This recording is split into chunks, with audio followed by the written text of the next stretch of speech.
With the LS donation we got from Sierra Auto Collision, we will be able to reconstruct Uncle Scott's 20S race truck. But first, let's tear this 5.3 down. Is this 5.3 LS even worth the effort? All this and more on this week's episode of Project Sullivan. I would just like to thank Sierra Collision and Towing for being able to make this project possible and to push our racing team further in this 2023 season.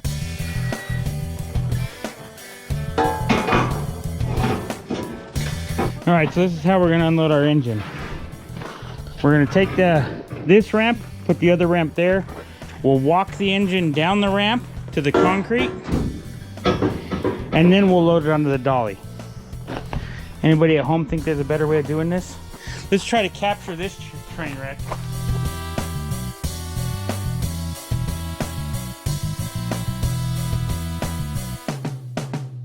He's going the distance. He's going for speed. All alone.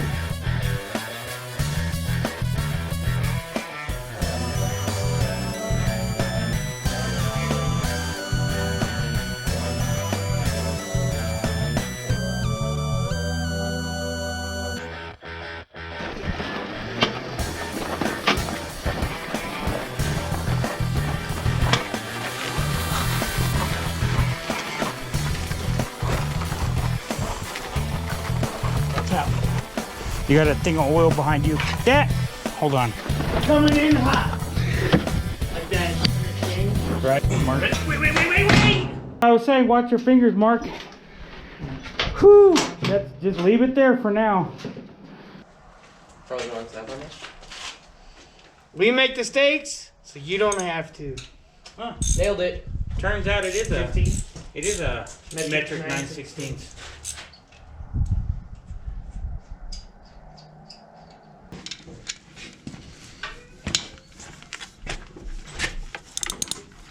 With a welder and a grinder, anything will fit.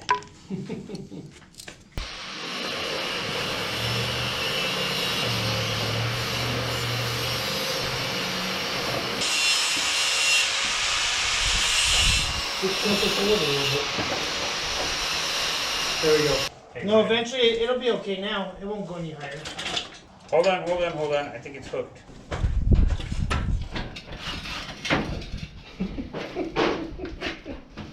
You gotta let it down a little bit, I think. It's still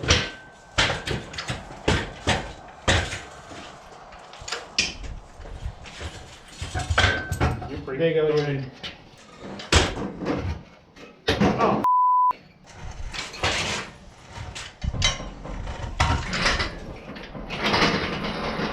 Okay, right there. See if we can move this bad boy real quick. You guys need to back up a bit. Okay. That way it balances out. Maybe that's... I need more blocks. Hold on right there, Gogo. I did. Yeah, you need that one, bro. Yeah. It's not a small block oil pan for sure. Well, if you keep putting blocks up, it'll turn into a big block. Eventually. That's the idea. We need about one more 2x4. Okay, we probably got to go up with it a bit, Gogo. Yeah, just a hair. Oh, right there. Now lower it. Hold on, scoot it forward a little bit. We accidentally broke off the oil filler neck. Me and Scott did that when we were trying to get out of the pickup. Oh, that intake manifold shot. I'm not using it anyways. Hercules. But for two guys with no equipment to take it out of a pickup bed and put it onto a trailer, and that's all you break, I think we did pretty good. Oh, he's bringing the funky bunch. Heck, you might as well drill the holes with it while you're there. But remember, when you're at home and you're going to be cutting with your cutting torch, it's best to do it after you pour all engine oil off everything. Don't be wearing sweats or Crocs. I'll make the mistake. So you don't have to. Eye protection is also advised. Now he's going to try to get it hot. That way when he just taps that thing, it blows right through.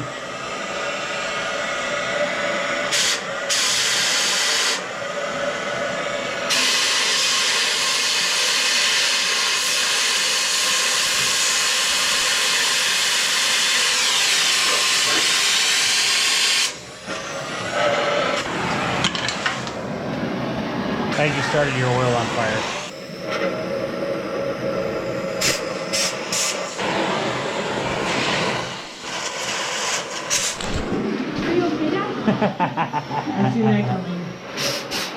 It's a great way to start a fire. Get those pliers over there. Pull it out. Yeah, I blew it out. Okay, lower it, Gogo. We gotta take that chain off. Where are the pliers? Oh, they're on the bench where you put them. On both. Goodness gracious, great balls of fire. He'll only be crooked for about a 1/4 inch. The best part of waking up is nuts and bolts in your cup. It's for your 2,000-pound camera. I didn't realize you got it that tight that quick. Me either.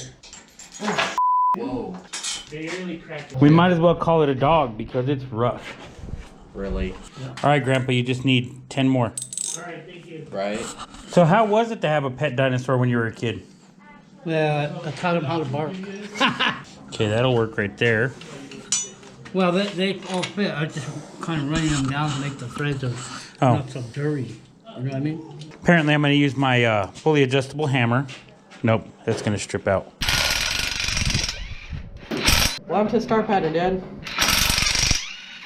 It doesn't matter when you're taking it off. We're going to take this flex plate to Pittsburgh.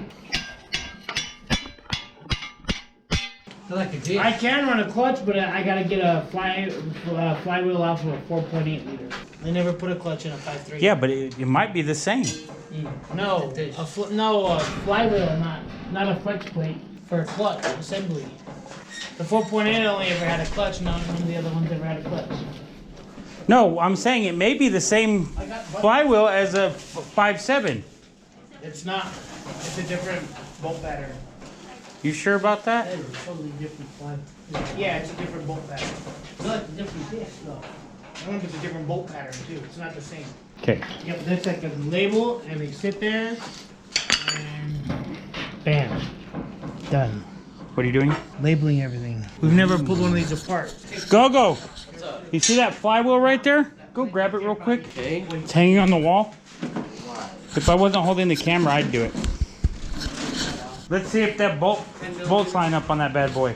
Let me see if I can Get a find 10 millimeter. It's not the same, I don't think. That's why I figured grab a flywheel and check it out. We only go. Anyways, that's the old style. Use the new style if you're gonna try it. Oh, there was a new style one there? Yeah, they make an adapter plate. It's $80. Ah, But I can run the 4.8 flywheel, and I don't need an adapter plate gotcha. to run the clutch. Then I can run a stock. I know for a fact that the stock starter bolt works. So I might just order one. It's probably $100. We're gonna see if we can take this cover off. Damn, that ratchet's older than me and you combined. They had a pet dinosaur too. All these will have a torque specification and sequence. When we put it back together, we have to make sure it's all legit. Trying to run away from you. some more bags right behind you. I would have called that a rear main plate, but makes sense, Whatever it is, right? you know what it is now. You might have to pull this off first. Oh, I need a 1/2 inch. Oh, here, let me get you your 1/2 inch wrench. 1/2 inch wrench? Damn, that bitch is heavy. I know, it's almost like it's cast iron. Actually, the whole engine now tilts like this. That thing is fucking heavy. It's thick. If it gets tough, just back it up. Look. It only goes in a third of an inch. It tells you that it's just the wrong bolt. It's got to be metric. Well, there's a bunch of crap in the threads too, so it's hard to tell which one it is. You might have to go buy some bolts. Gogo, can you use the Google A real quick and see what kind of bolts go in the bell housing of a 5.3? Never heard of that. So we have a slightly used exhaust manifold gasket for a 5.3. Use our, taking a look out here. Churches and curses for There's a spider's nest in there. as long as I can remember. This side's way cleaner than the other side's covered in dirt. That valve's open. M10 by 1.5. Grade 10.9. Damn. Black phosphate finish. Fits all GM LS series engines. It says 12 point. Yeah, for the socket. You don't have to have 12 point. It could be 6 point. This is going to be Tractor Supply Special. M10 by 1.5. You only need 4 of them, but you need 3 inches long. 3. 2.5. Quarter. 3? 2.5 to 2 3/4. Probably get 3. Don't hit 3. Well, you could hit 3 and then we could put washers on it. You're gonna need washers anyway because of the heads. What, Dad? That camshaft bigger than the dad. Yeah, That's what makes Totally it different. gives it that performance. Not just that. Well, that and The then bore, these the ones, stroke. The courts are further apart. See, on the small block, they're right next to each other. The 2 middle ones. The 2 middle ones, and they overheat and they have a tendency to suck valves because they get hot. You have 2 cylinders right next to each other, and they get both too hot. Those valves are having trouble. Those 2 valves, you have to replace them all the time. So here we're gonna pull this plastic piece that holds the lifters in place. There's 1 bolt. We are bagging everything here. That way we don't lose no parts because we have never done a 5.3 before. This usually holds on to the lifters, but sometimes they come out. For inspection on this, we're gonna check it, kind of look at it, make sure we didn't mess up a camshaft or anything like that. Everything looks pretty good. Again, this is going to the machine shop next week. Here's the other one. That one came out of that cylinder that was messed up, and so did this one. I don't see anything wrong with it. There's a little bit of rust, but that's because it was sitting outside for a long time. Those lifters have nothing wrong with them, though. So I'm going to assume right now that this roller cam is still really good. So with this, remember, do not reuse the head bolts on a 5.3. They're torque to yield. A lot of the bolts on the 5.3 are torque to yield as well. Found on the other side of the head, there is a dowel on the head so it won't fall on you once you do take the head bolts off, which is good to know for us because I wasn't sure what was going to happen. And another good practice is loosen up the bolts, let them sit there. That way the head doesn't fall anyways until you're super long bolts. Very clean. We can even pull the head off. These are aluminum heads, so they're not very heavy at all. The cylinders are a little bit dirty, but that's, again, because there was no exhaust on it or nothing, so they got dirty from the dirt. We could take these off again, and we'll pull out the lifters on this side. But everything's pretty clean. There's no real moisture in it or nothing like that. And then we'll go to the bottom of the motor here shortly. We're going to pull the oil pan off. These are 10mm bolts. I'm not sure if these are torque to yield bolts. I wouldn't imagine they are, but they might be. So far, everything's looking good. Since we're putting this in a G-body car, well, frame, we're putting it in a race truck. I gotta see if this oil pan is if I'm gonna be able to use it. Hopefully I can to save some money. If not, I'll just have to see what's going on. I gotta go get another puller for the harmonic balancer because the one that I have here is too big. I gotta get a medium size. Looks like a 3-job puller will work. I just need to get the medium size puller. I went and rented this Chrysler harmonic balance puller. It works great for this 5.3. Part number 67005. I rented it from O'Reilly Auto Parts. This is what it looks like. It's a 3-job puller, and it just folds like so, and it fits in there just perfect. And then you pull it off. I already previously pulled this one off just a minute ago, but it came off just perfect. Now we're gonna pull off the front timing cover of this 5.3 liter. And like I said, it says Chrysler, but it works perfect for this 5.3 liter. So now we'll put off this timing cover.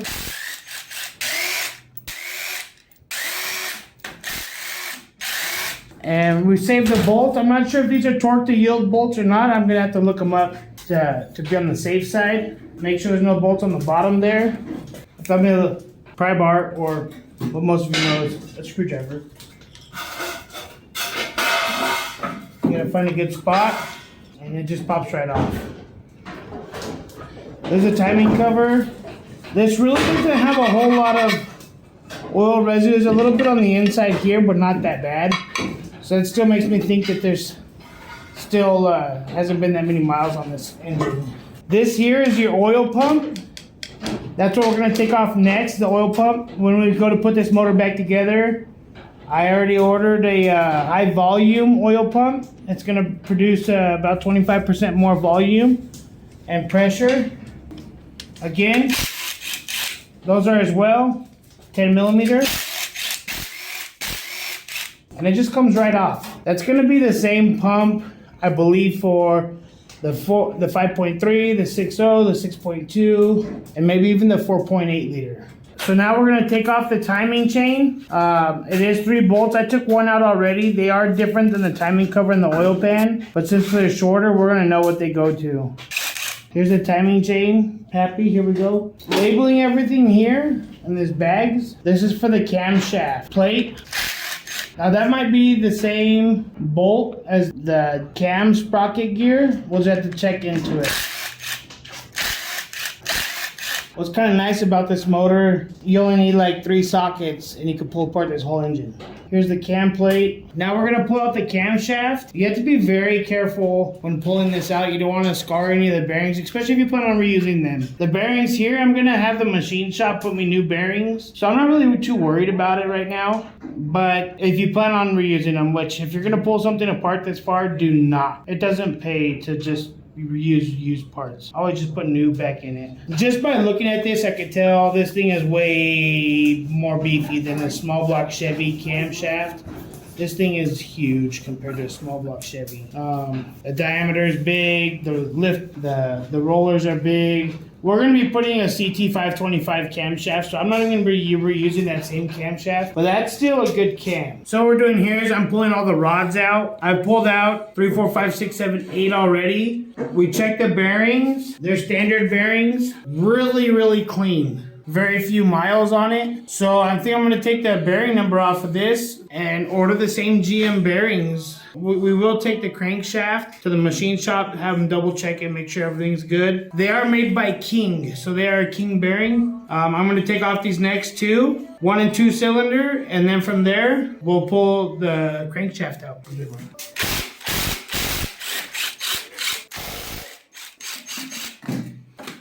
So here, you can pull the bearing out, and as we pull them apart, we inspect them, make sure nothing's wrong with them, make sure they didn't get heated up or whatever, since we did pull it out of a junkyard. Check the bearing. Looks really good. There's no real major scratches or nothing, no real dirt. From here, you want to push the pistons out, but you want to make sure you don't drop the piston and nick the crank whenever you're doing this. So I'll come to this other side. I always use one hand on the bottom and I start pushing it out with my fingers. Once it goes far enough, I can keep pushing it. Being able to push it out tells me that there's no rust or nothing like that. So that gives us a good indication that all of our heads and everything are probably going to be okay as well. If they get a little stuck there at the end, because maybe you get an engine that's a little more worn on the edge of the ridge of the cylinder, you might tap it out with a hammer or a wood piece like now.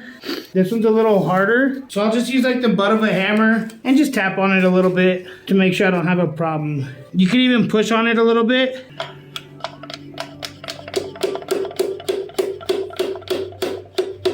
And it just comes right out.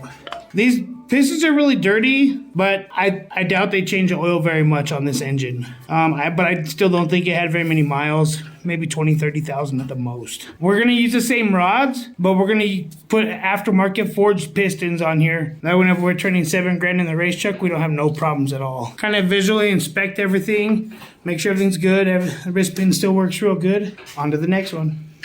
So I'm doing the last one, it's cylinder 1.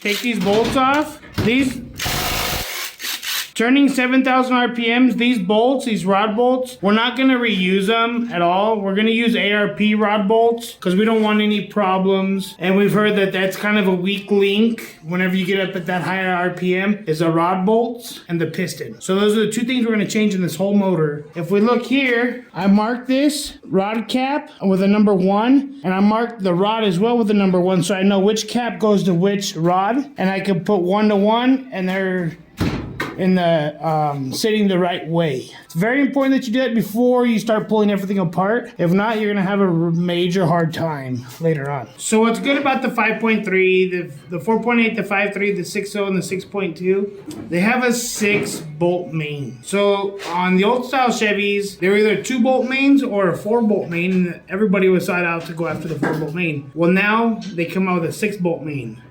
You have 4 bolts on top and 1 coming from each side on each main cap. That's why they turn such high RPM and you can produce so much more power out of them because they don't tend to come apart as easily. So now we're going to take out the side bolts here, and then we can swap our And these are 13 millimeter, 15 millimeter, and 10 millimeter. With those three sockets, you can pull apart this whole motor. Again, I'm not sure if this motor here is torque to yield on the head bolts. I'm not sure. I'm going to look into it. If I have to, I'll just buy new head bolts. Go with an aftermarket maybe.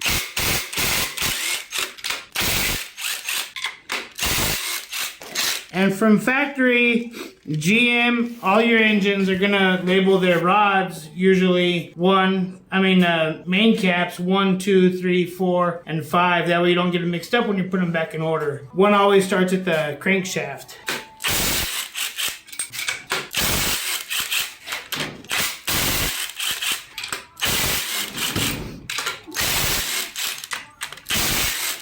Real quick and easy.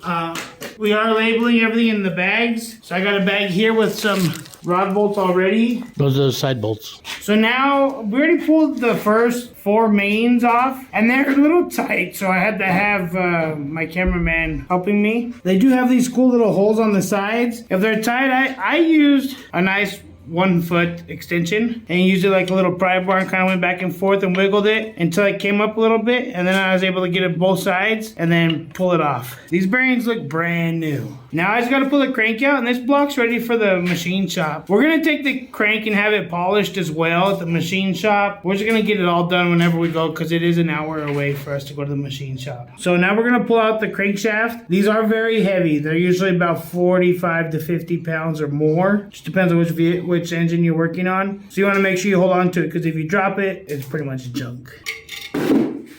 So here, it's kind of neat. I see where these rod bearings go. And all these rod bearings have 2 holes in them for your oil galleys, which is pretty neat. It seems like they're getting a little more oil than the original Chevy 350s. They're getting more oil to the bearings, which could be another reason why they're lasting as long as they do. And turning the RPMs and the horsepower that they get. The little oily galley here, right here. Oh yeah. It passes from one side of the rollers to the other. No, it goes this way too. Kind of like how the lifters are in their own little area here. Damn, that thing's like brand new. Some of them have a few scratches in them, but not bad. And it could have been just whenever I returned it over the couple times. Right? Dry. And They're stamped. we stamped everything, the rods. Man, there's not a lip in that. Engine's brand new, Scott. I don't see any cross hatching anywhere. Oh yeah, right there. I see it. There's some right there. Yeah, that's brand new, buddy. That was such a lucky engine find. You'll never find one like that again. Yeah, that one right there, you can definitely see cross hatching on. And there. That's a good sign. I saw the rust. Rust just comes out of that thing. Look at that top of that piston. Domed for her pleasure. Dished for her pleasure. Not a lot of freeze plugs in this thing, is there? No, the freeze plugs are in the head. Only in the head? On the sides of the head. Well, but a lot of times you'll have a freeze plug in the front or the back too, and this doesn't have any. The block has no freeze plugs. If you've been watching this long, you might as well hit that subscribe button. If you like this episode, Check out how we collected the engine here. and remember, don't wait for opportunity, create it.